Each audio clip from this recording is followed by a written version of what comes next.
problem. On the lab that we're going to start today, trying to land on the moon,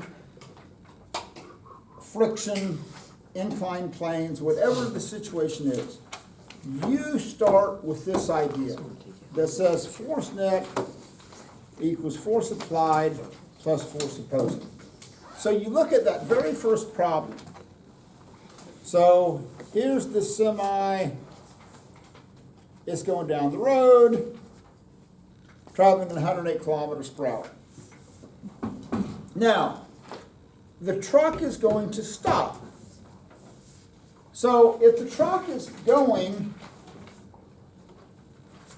to the right, which direction does the frictional force have to act? Left. Right?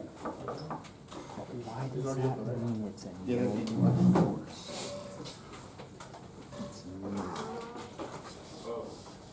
Because all forces activate center of whatever. Win the lottery? No, it's just like, Okay. a coincidence. So here's the story. So this is after you hit the brakes. So after you hit the brakes, is there any applied force trying to make the truck go forward? No. Your applied force is zero. What's the only force acting on it to cause an acceleration? The friction is, right? That's it. It's the only force in town. Is there gravity? Yes. Is there a normal force? Absolutely. Is there a forced friction in the opposite direction of motion? Yes. Does it have inertia? Does it want to keep moving? Yes. But inertia is not a force, okay? Once you hit the brakes, there is no force making it go forward. Does it want to keep going forward? Absolutely. Newton's first law of motion. Hey, an object in motion wants to stay in motion. But it doesn't because of the fact that you have that opposing force of friction. So if all goes well on number 2, that coefficient of friction should be around 0.8. Okay? It's an ish. So let me show you a little mathematical trick that you can do with mu. So mu equals force friction over force normal. Basic definition of mu. Well, in this situation, how you're going to calculate the force friction is mass times the acceleration caused by the frictional force. Force normal on a flat surface is the same as your gravitational force, which is mg. So the little mathematical trick is that if friction is what's making it slow down, you can view mu as the ratio of the acceleration that it causes to 9.8 meters per second squared. It just saves you a little bit of math in terms of multiplying by mass, because the mass is actually canceled. Okay. Now, what are the 2 most important words in question number 3? Constant velocity. So all the forces are going to add up to? Zero. Okay? If you're not sure what the forces are, draw them out. So on that coefficient of friction on number 3, the coefficient of friction should be around 0.3. It's an ish, but it's around 0.3. You like that, Scooter? Yeah. Okay. 4 is the easiest problem on the entire assignment. What do you have to do on number 4? Connor S. You have to use F equals ma. Yeah. The applied force is 18 newtons. You don't know anything about the friction. You just assume that all 18 newtons goes to accelerate the box. Now, in contrast to that, you have question number 5. Same 18 newton force. The 1.5 kilogram box is at rest. The coefficient of static friction is 0.54. Determine the frictional force acting on the box. This is how much you have to pay off to the gravity mafia. So your answer to number 5 should be around 8 newtons. Okay? Around 8. So here's basically what we're saying, is that here's this box. You're pushing it with the force of 18 newtons, and 8 newtons of that has to be consumed by overcoming frictional force. So it would be like this. Luke sees a freshman down in the cafeteria. Hey, yo. Huh? Oh, you're a senior. And the kid comes up to Luke and he says, hey man, I don't have any money, I'd like to buy some lunch. Luke goes, hey, you got a nice watch. I'll pay you $8 for the watch. Kid says, okay, deal. Luke gets the watch. He comes back to class. He's sitting there. He has the watch. Connor M sees the watch. Connor M goes, man, that's a nice watch. Luke goes, I'll sell it to you for $18. So Luke paid $8 to the freshman. He's going to sell it to Connor M for 18. What's his net profit? $10. That's what's going to happen here. Okay? So of the 18 newtons, 8 of it is going to be used to pay off the frictional mafia. You get to keep the other 10 to move the box. Okay? So you should have 2 drawings, 2 scale. Okay?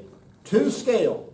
One should look like an uneven plus sign, and the other one is going to be some tip to tail thing like this. Make sure I see the scale, make sure that you've labeled everything. If there is a resultant force, draw the resultant force. Alex. For numbers 6 of the free body diagram, you might have to turn it 90 degrees to What do you think? the scale problems. Okay. Anyway, on number 8, that acceleration should be about half your answer to number 4. Just an ish, okay? It's about half. And again, understand why. It's because you had to take some of that force, pay off the mafia, you don't have as much left over, you can't accelerate as quickly, okay? Now, when you get to number 10, so here's the rocket. So you have to start with this. Scooter, on number 10, is the 129 newtons your applied force, your net force, or your opposing force? Your applied force. Bingo. So that force from the engines can produce 129 newtons. And again, I beg of you, start with this idea that force net equals force applied plus force opposing. The 129 newtons is there.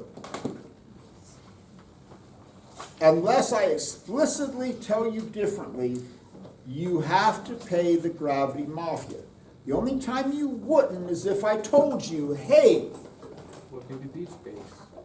you're in deep, deep, deep space, the effects of any gravitational field can be reasonably ignored.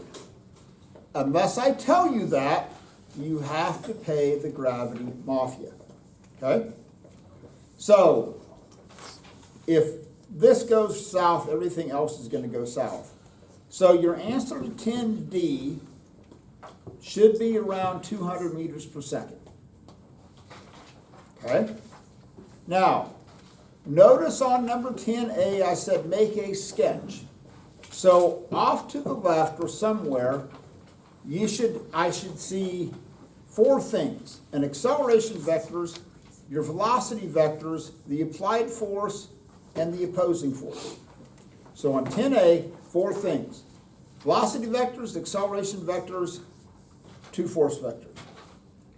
Now, when you get to E, so what's going to happen on E is this. It's just like me throwing this thing up in the air. As soon as this mass leaves my hand, what's the only force left acting on the system? Gravity. That's it. So now, here's the beauty of that. Even when you get to E, if you go to this equation, okay, you can use it once you shut off the rocket engines. Because again, Mr. Hanna, when I shut off the rocket engines, what's the value of my applied force? 0. Is gravity still acting on the rocket? Yeah. Yes. So now your net force is your gravitational force. Because that's the only force left acting on it. Okay? On H, when you draw that velocity time graph, make sure it fits in there. If you need like 300 meters per second, or if you need like 44 seconds, don't go, man, Burkhamp's screwed up. The old man's lost his step. No, you have screwed something up. Okay? I'm just telling you, you have screwed something up. And make sure that you've labeled everything that I want labeled on there. Don't be like my first block class and We're good to some of know. them not do that. So, any questions on that? Going once? Twice? So, get that handed in. Andrew, stop you on your.